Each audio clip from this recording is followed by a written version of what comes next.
Welcome to this presentation on transferring important medical decisions to loved ones, key legal options in the UK. When a patient can't make decisions due to incapacity, there are several legal routes that allow relatives or healthcare providers to act on their behalf. This guide will cover key methods to ensure the patient's wishes are respected and upheld in line with the law. First, let's talk about the advance decision, also known as a living will. This document allows the patient to specify their treatment preferences for situations when they are unable to communicate or make decisions.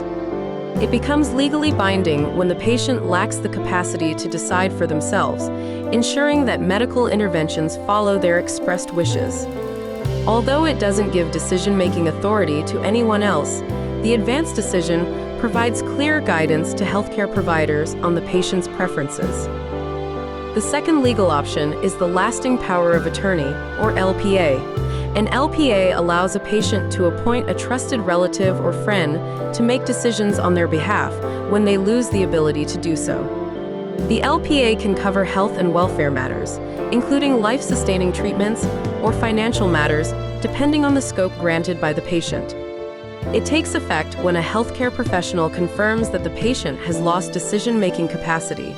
The LPA must be registered with the Office of the Public Guardian to be legally valid.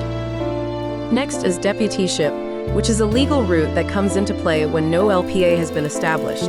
If the patient lacks capacity and there are no prior legal arrangements, the Court of Protection can appoint a deputy to make decisions. It takes effect once the court determines the patient is unable to manage their own affairs. The deputy is typically a family member or someone close to the patient and is appointed following a formal court application. In cases where there are no legal documents in place, informal family decisions may be used. When urgent decisions are needed, healthcare providers often consult family members or next of kin for guidance. However, it is important to note that these decisions are not legally binding, and the final decision-making authority remains with the healthcare providers. Finally, let's explore best interest decisions under the Mental Capacity Act. This framework applies when the patient is unable to make decisions for themselves, and it requires healthcare providers to act in the patient's best interests. It becomes relevant when the patient has lost decision-making capacity, and no advance directives or LPAs are in place. Under this process, healthcare providers must involve family members and consider the patient's known values, beliefs, and preferences.